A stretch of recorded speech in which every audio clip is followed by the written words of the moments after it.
রহমানির রহিম। আজকে আমরা আমাদের যে তৃতীয় দিনটা আছে ওয়ার্কশপের তৃতীয় দিন, সেই তৃতীয় দিনের আলোচনা শুরু করতেছি। আজকে আমাদের যে টপিক এর মধ্যে আজকে আমরা কিউ রিলেটেড কিছু আলোচনা করব, কিভাবে পাপিটেরকে আরেকটু ফাস্টার করা যায় কিংবা কিভাবে আরেকটু সুন্দর করে কাজগুলো করা যায়। প্রক্সি এবং ডিপ্লয়মেন্ট নিয়ে আমরা পরবর্তীতে আলোচনা করব। গত ক্লাসে এপিআই রিলেটেড একটা আলোচনা ছিল, কিন্তু বিভিন্ন কারণবশত আমাদের সেই আলোচনাটা ফলশ্রুত হয় না, সুন্দর হয় নাই। সো সেইটার একটা রিক্যাপ আমরা আজকে দিয়ে দেব, যেন আমরা সেখান থেকে কন্টিনিউ করতে পারি। ওকে, সো গতকালকের আলোচনা আমি এখন অন্য আরেকটা মনিটরে, অন্য আরেকটা ওয়ার্কশপে, অন্য আরেকটা ওয়ার্ক স্টেশনে আসি, যে তার মানে হচ্ছে আমাকে অনেক কিছু নতুন করে করা লাগবে। But it's okay, fine. আমার এখানে অলরেডি আমি আমার যে সব কিছু মোটামুটি বেসিক জিনিসগুলো আমার এখানে সেট আপ করা হয়ে গেছে, এবং পিএনপিএমের কারণে এটা ডাউনলোডও আমার বেশি সময় লাগে নাই। একদম শুরুতে আমি আপনাদেরকে আগে দেখাবো যে ব্যাকগ্রাউন্ডে কিছু আছে কিনা। নাই, এটাতে কিছু আছে কিনা, নাই, জাস্ট কনফার্ম হয়ে নিচ্ছি কোনো কিছু কি আছে কিনা কোথাও। সো আমি আপনাদেরকে আগে দেখাই যে এপিআই আসলে জিনিসটা কি, এপিআই কোথায় লাগে। আমি আপনাদেরকে screenshot1.com-টা দেখাই। screenshot1.com হচ্ছে one of the most popular services, যারা আপনাকে জাস্ট একটা স্ক্রিনশট দিবে, দ্যাটস ইট। আপনি জাস্ট এখানে একটা স্ক্রিনশট নেওয়ার জন্য একটা সার্ভিসেস, এখানে যাবেন এবং স্ক্রিনশট নিতে বলবেন এবং আপনাকে স্ক্রিনশট নেবে। হয়তো স্পাইফু বা এই টাইপের কোম্পানির নাম আপনারা শুনছেন। স্পাইফু এই টাইপের এই কোম্পানি কিন্তু অনেক জনপ্রিয় একটা কোম্পানি, বিশাল বড় কোম্পানি। কিওয়ার্ড রিসার্চ টুল, হ্যাঁ, এটা একটা কম্পিটিটর কিওয়ার্ড রিসার্চ টুল। এবং এই টাইপের যে টুলসগুলো আছে সেগুলোতে যদি আপনি যে কোনো একটা ওয়েবসাইটের নাম লেখেন, ধরেন যেটা অ্যাকচুয়ালি, এটা তো আমি এই ওয়েবসাইটটা তো আসলে কোনো কিছু নাই, কারণ এটা নিয়ে কোনো মার্কেটিং করি নাই। সো ধরেন এই টাইপের যে ওয়েবসাইটগুলো আছে, সেই ওয়েবসাইটের আপনি একটা ডিটেলস জানতে চাচ্ছেন, সেই ডিটেলসটা আপনাকে এখানে বলে দিবে। আমরা এখন আমাদের এটার মার্কেটিং শুরু করি নাই, দ্যাটস ওয়াই এখানে কোনো কিছু নাই।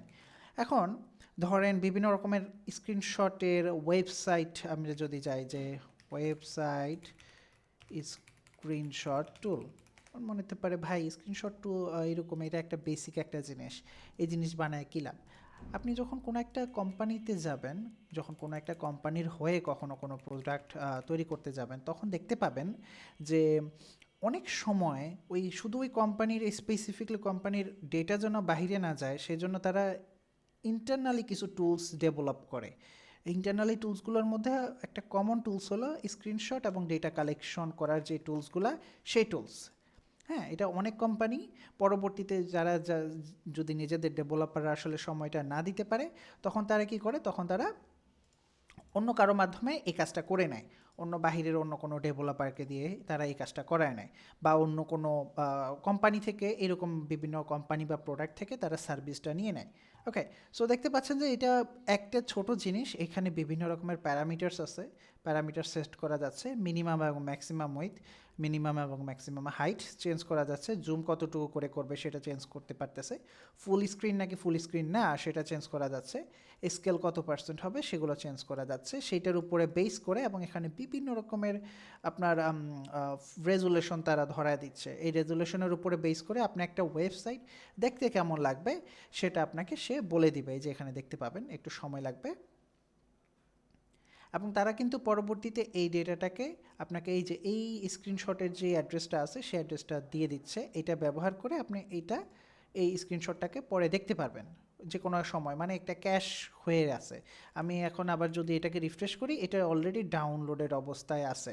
এখন কথা হলো এটা মাঝখানে কেন আছে, আচ্ছা সেটা ডিফারেন্ট ইস্যু না, সাইডে কেন আছে সেটা চিন্তা করতেছি। সো এখন এই টাইপের একটা টুলস যদি আপনি বানাইতে যান, ডেফিনেটলি আমাদের কম্পিটিটর হয়ে যাবেন, বাট হোয়াট এভার ম্যাটার করে না। এই মুহূর্তে আপনারা যদি এই টাইপের একটা টুলস বানাইতে যান আপনাদের ইন্টারনাল কাজের জন্য হইলেও, আপনাকে স্টার্টিং পয়েন্ট করতে হবে যে জাস্ট বাই একটা সিম্পল এপিআই থেকে।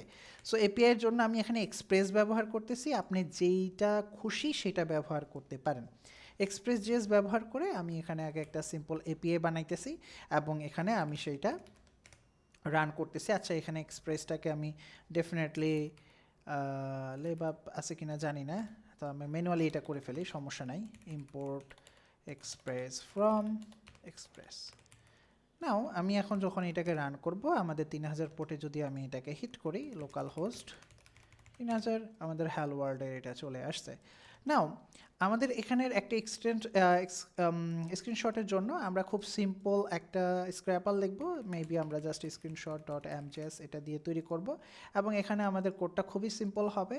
এর আগে আমরা এই কাজটা অনেকবার করছি, জাস্ট ইম্পোর্ট পাপেটার ফ্রম পাপেটার, দেন আমাদের এইটা হচ্ছে, ওকে আমাকে বলে দিছে অলরেডি, আমাদের পাত লাগবে না, যদিও এটা ভুল, পাত লাগবে না।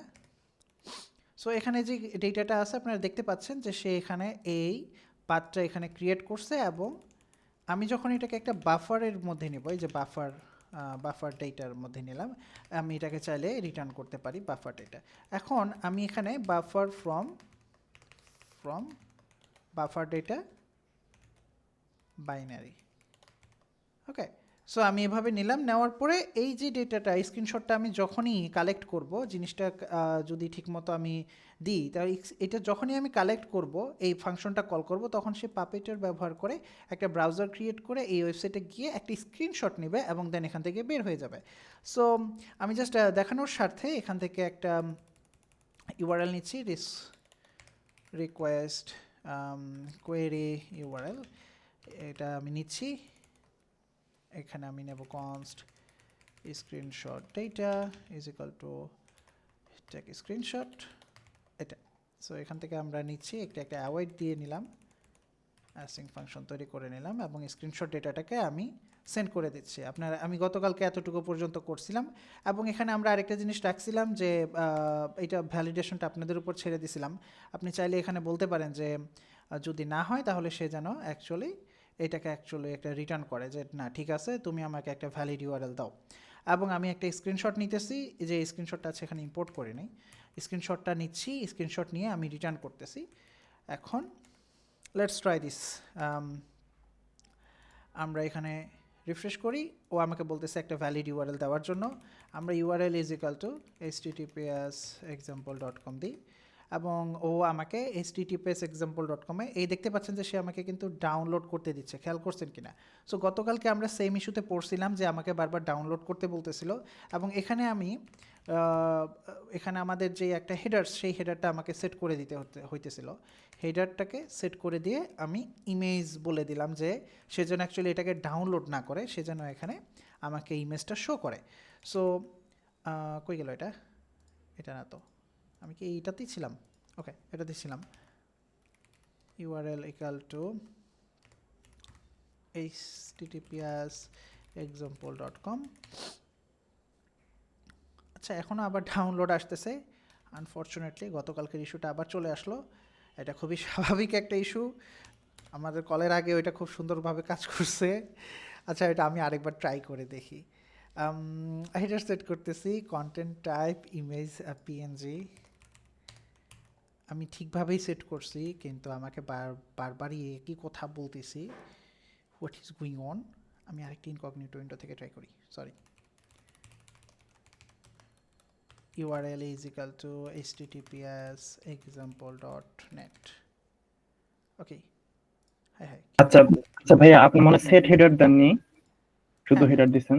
হইতে পারে, কিন্তু খেয়াল করে দেখছেন কিনা যে আমি যদি এই হেডারটা দেওয়ার পরে ও আমাকে কিন্তু, যখন আমি এটা দিছি এবং যখন আমি এখান থেকে আবার হিট করতেছি, ও কিন্তু আমাকে ঠিকভাবে রেসপন্স রিটার্ন করতেছে। So there is something definitely going on with my browsers, specially during a call.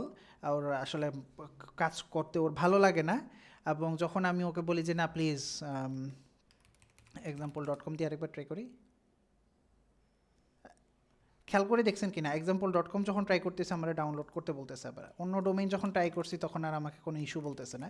So definitely something is going on, something is wrong with the whole thing. আমার এখানে এগুলো ডেফিনেটলি কাজ করতেছে, জাস্ট হচ্ছে যে something missed up. Anyway, আপনারা test করে দেখতে পারেন, আপনাদের কম্পিউটারে হয়তো জিনিসটা ডিফারেন্টভাবে ইম্প্যাক্ট করবে। আমি জাস্ট এখন এখানে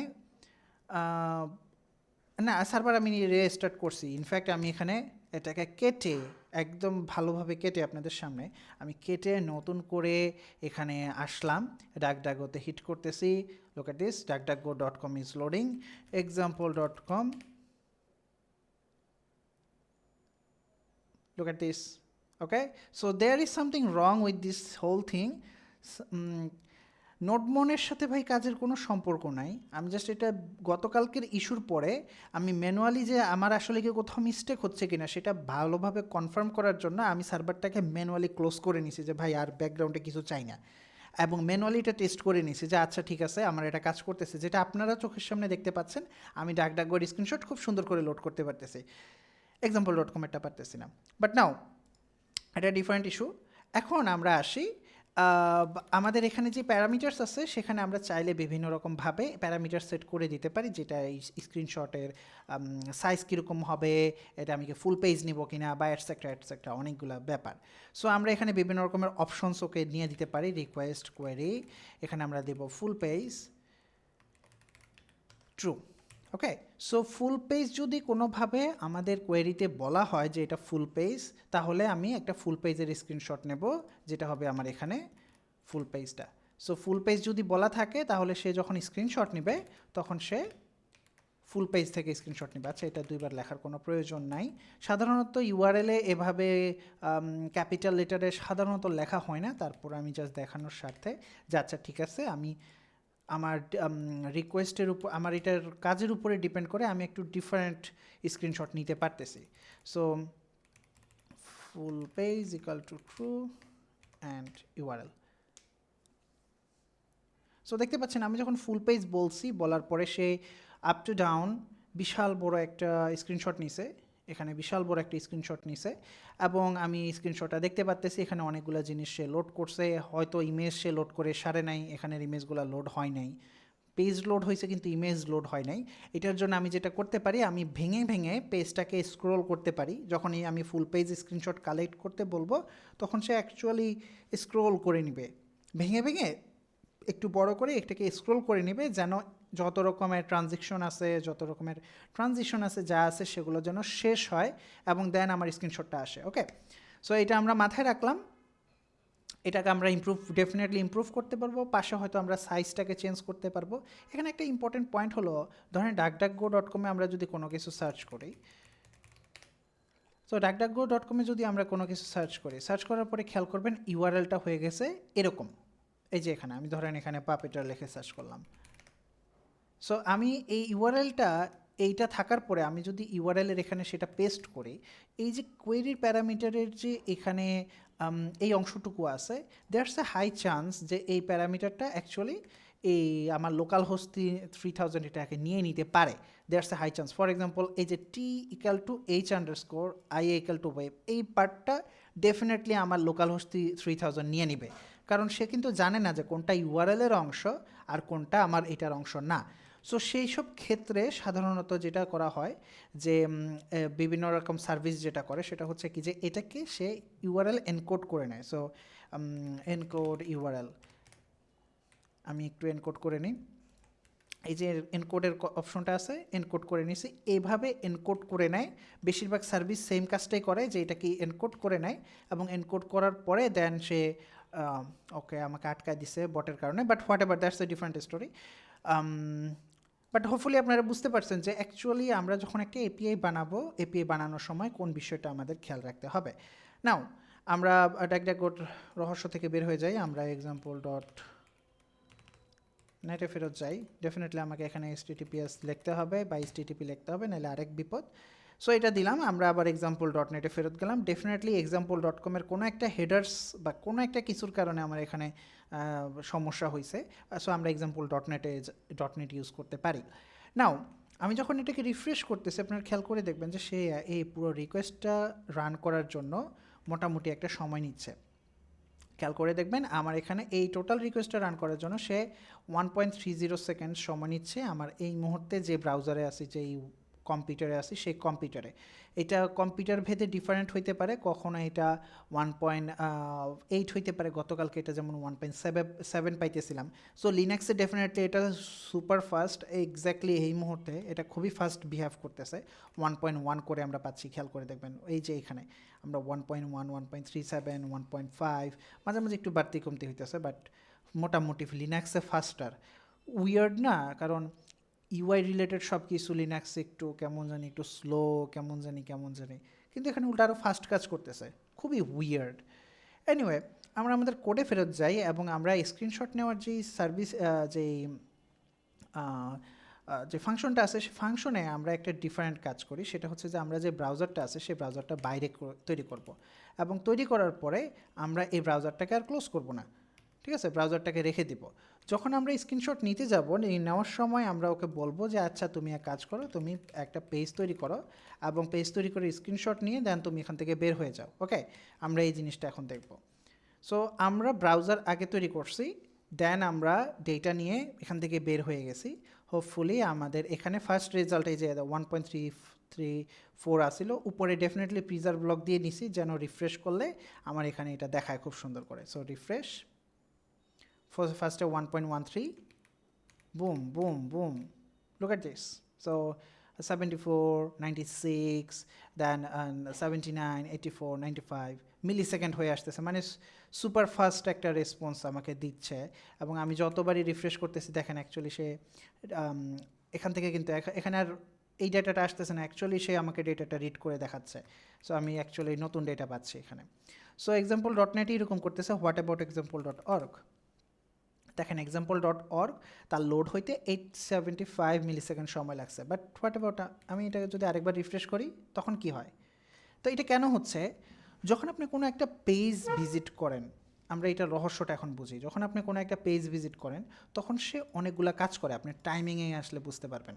সে এখানে অনেকগুলো ডিফারেন্ট কাজ করবে, দেখবে যে এটা অ্যাকচুয়ালি কি এটার কি বিভিন্ন রকমের টিএলএসের বিষয় থাকতে পারে। এই যে এখানে সে ডিএনএসে লুক আপ করে, এই যে কিউ করে, ইনস্টলড করে, এরপরে প্রক্সি নেগোসিয়েশন করে, টিসিপির সব কিছু করে, সার্ভিস ওয়ার্কার আছে কিনা সেগুলো চেক করে, এরপরে আরও অনেকগুলো জিনিস সে এখানে কিন্তু করতেছে, খেয়াল করছেন কিনা?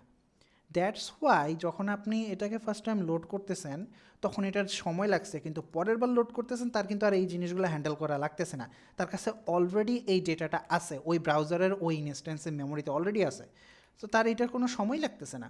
দ্যাটস ওয়াই আপনি যখন ব্রাউজার ওপেন করে বিভিন্ন ট্যাব ওপেন করতেছেন, ইনফ্যাক্ট আপনি যদি এই সেম ব্রাউজার ব্যবহার করে 1000টা ট্যাব ওপেন করেন আপনার বিহেভিয়ারটা ডিফারেন্ট হবে, কিন্তু আপনি যদি 1000টা ব্রাউজার আলাদা করে ওপেন করেন তাহলে কিন্তু আপনার সমস্যা হবে। 1000টা ডিফারেন্ট প্রোফাইল যদি ওপেন করেন আপনার কম্পিউটার হ্যান্ডেল করতে পারবে না, মেবি 10টাও পারবে না, কিন্তু একটা ক্রোমের মধ্যে 10টা ট্যাব সে ইজিলি হ্যান্ডেল করতে পারবে। ওকে, সো এখন আমরা আসি যে এই জিনিসটা তো আমরা ফাস্টার করলাম, কিন্তু এখানে একটা প্রবলেম আছে। প্রবলেমটা হলো যে যখন আমরা কোনো একটা জায়গায় কুকি সেট করতেছি বা কোনো একটা জায়গায় লগ ইন করে ফেলতেছি, যেটা হয়তো সবসময় দরকার হবে না বাট মাঝে মাঝে দরকার হইতে পারে।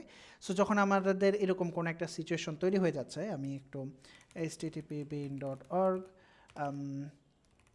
কুকিজ এটাতে যাই, এখানে আমি কোনো কুকিজ সেট করি নাই, এখন আমি একটু কুকিজের সেট করার কোডটা একটু দেখে নিই। এখানে কুকি সেট করার অপশন পাবো কোথাও, cookies. So cookies set name and value.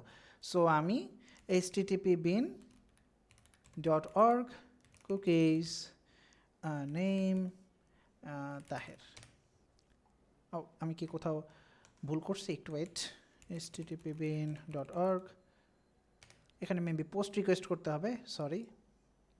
Cookies set আমি কি ঠিক করি নাই, কুকিজ সরি কুকিজ দিয়ে সেট দিই নাই, set name or value. So আমি যখন কুকিজ দিয়ে সেট দিয়ে নেম অর ভ্যালু দিতেছি এবং পরবর্তীতে আমি এখানে এখন দুইটা কাজ করব। প্রথমত হচ্ছে আমি প্রথম অ্যাড্রেসে যাব, যে অ্যাড্রেসটা হবে কুকিজ সেট নেম তাহের। ওকে, আমি একটা ট্যাবে এটাতে যাচ্ছি, দেখতে পাচ্ছেন যে আমার কুকিটা কিন্তু সেট হয়ে গেছে, ঠিক আছে। আমি এখন ওই সেম ব্রাউজার আমার এপিআইটা ব্যবহার করে জাস্ট কুকিজের মধ্যে যাব এবং দেখতে পাচ্ছেন যে সে জাস্ট কুকিজের মধ্যে গেছে, ডেফিনেটলি এখানে সে নতুন রিকোয়েস্ট পাঠাইছে, এখন আমার কুকিটা কিন্তু এখানে রয়ে গেছে। ওকে, দিস ইজ ভেরি ইম্পর্টেন্ট, আমার কুকি কিন্তু এখানে রয়ে গেছে। নাও আমাদের কুকি যেহেতু রয়ে গেছে, এখন আমরা এটাকে কী করতে পারি, আমরা চাচ্ছি না যে আমাদের কুকিটা আসলে রয়ে যাক, মেবি আমাদের সিচুয়েশনটা যদি সেটা ডিমান্ড করে। নাও আমরা এখন এখানে একটা ডিফারেন্ট অ্যাপ্রোচে আসবো, সেটা হচ্ছে কি ইনস্টেড অফ এ ব্রাউজার আমরা এখানে একটা কনটেক্সট ক্রিয়েট করব। ওয়েট, ব্রাউজার কনটেক্সট, আচ্ছা ব্রাউজার কনটেক্সট অনেকভাবে করা যায়, create browser context. So create browser context দিয়ে আমরা একটা নতুন কনটেক্সট তৈরি করতে পারি, জাস্ট লাইক এ নিউ প্রোফাইলের মতো চিন্তা করতে পারেন। So instead of A browser close আমরা এখন এই কনটেক্সট তৈরি করবো এবং কনটেক্সটটা রিমুভ করে দেবো। ওকে, নাও আমরা এটা আবার রান করি। আমাদের ব্রাউজার কিন্তু ক্লোজ করি নাই, আমাদের কনটেক্সট ক্রিয়েট করতেছি এবং কনটেক্সট রিমুভ করতেছি। নাও এখন আমরা আমাদের যে সেই কুকিজের যে পেজটা ছিল সেই কুকিজের মধ্যে আবার যাই, আবার হিট করি নেম তাহের, হিট করলাম। সো সে দেখতে পাচ্ছেন সে কিন্তু প্রথমে রিকোয়েস্টে অনেক সময় নিছে, 2.22 সেকেন্ড সময় নিছে। হ্যাঁ, এখন আমার কুকিটা কি আসলে সেট হয়েছে কিনা সেটা একটু দেখি। দেখছেন আমার কুকি কিন্তু নাই, চলে গেছে। আমার কুকি একটু আগে যেটা ছিল সেটা কিন্তু নাই। এই কনটেক্সটের কাছে কুকি রিলেটেড কোনো ডেটাই নেই। আমি রিফ্রেশ করি, দেখতে পাবেন যে সে, আমি যতই হিট করি না কেন, যত ডিফারেন্ট যা কিছু দিয়ে হিট করি না কেন, তবে হ্যাঁ ইনস্টেড অফ 100 মিলি সেকেন্ড তার এখন সময় লাগতেছে 1 সেকেন্ড করে। ওকে, তার 1 সেকেন্ড করে সময় লাগতেছে, কিন্তু 1 সেকেন্ড করে যে সময় লাগতেছে এইটা স্টিল বেটার যে আপনার এখানে যে একটু আগে যে একটু স্লো ছিল সেটা থেকে এটা কিন্তু মাচ বেটার। সো নতুন করে সে যে প্রত্যেকবার ব্রাউজার ক্রিয়েট করতেছিল সেটা থেকে এটা কিন্তু বেটার। ওকে, সো আমি এখানে অ্যাকচুয়ালি যে নিউ ব্রাউজার, ধরেন আমি ইন পয়েন্টে নিউ ব্রাউজার দিয়ে আমি যতবার হিট করব ততবার সে কী করবে, নিউ না অ্যাকচুয়ালি স্ক্রিনশটটা দিয়ে আমি আরেকটা ডিফারেন্ট ফাংশন ওকে পাঠিয়ে দিই, সেটা হচ্ছে কি নতুন ব্রাউজার সে যেন প্রত্যেকবার তৈরি করে। আমি যেন এটা অ্যাকচুয়ালি দিয়ে দিই, এটা দিয়ে দিলাম এবং আমি এখানে অ্যাকচুয়ালি ব্রাউজারটাকে ক্লোজ করব। আমার যদিও এখন আর কনটেক্সট প্রয়োজন নেই, আমার জাস্ট ব্রাউজারটা যেহেতু তৈরি করতেছি আমার ব্রাউজারটাকে ডিরেক্টলি আমি ইউজ করতে পারি। এইটাকে আমি দিলাম এবং নিউ ব্রাউজার জাস্ট দেখানোর জন্য যে আচ্ছা ঠিক আছে এটা ডিফারেন্টভাবে বিহেভ করতেছে। Okay, so take screenshot new browser দিলাম। আমি যখন এই নিউ ব্রাউজার দিয়ে হিট করব তখন ওর বিহেভিয়ারটা একটু ডিফারেন্ট হবে, প্রত্যেকবার সে নতুন করে ব্রাউজার ক্রিয়েট করবে। আমি মেবি এটাকে স্টপ করে স্টার্ট করি নাই, রিফ্রেশ করি। সো এ হচ্ছে যে আমার এক্সিস্টিং ব্রাউজারে কনটেক্সট ক্রিয়েট করে কাজ করতেছে। রিফ্রেশ, কন্ট্রোল শিফট রিফ্রেশ, দেখতে পাচ্ছেন এখানে কন্ট্রোল শিফট রিফ্রেশ, নতুনটা এটা পাচ্ছে সে। কন্ট্রোল শিফট রিফ্রেশ, ফুল রিফ্রেশ, 1 সেকেন্ড। ওকে, এখানে একটু বেশি লাগছে, বেশি কম হইতে পারে, বাট মোটামুটি 1 সেকেন্ডের ভিতরে মোটামুটি 1 সেকেন্ড তার লাগতেছে। বাট নাও আমি এখন এখানে ওকে বলবো যে আচ্ছা ঠিক আছে নিউ ব্রাউজার তো তুমি তৈরি করবা প্রত্যেকবার। So 1.46, 1.26, 1.53, 1.40, 1.33, 1.34 etcetera. সো 1.3 এবং ভার্সাস 1, সো 300 মিলি সেকেন্ডের একটা গ্যাপ আছে। 300 মিলি সেকেন্ড অনেক মনে হইতেও পারে যে ভাই একটা পেজ লোড হওয়ার পরে তো দেন আমার এখানে পেজ লোড হইতে হইতে আমার 60 সেকেন্ড যাচ্ছে, সো 300 মিলি সেকেন্ড সেভ করে কী লাভ। 300 মিলি সেকেন্ড তো সেভ করবো, ভালো কথা। ইলেকট্রিসিটি চলে গেছে,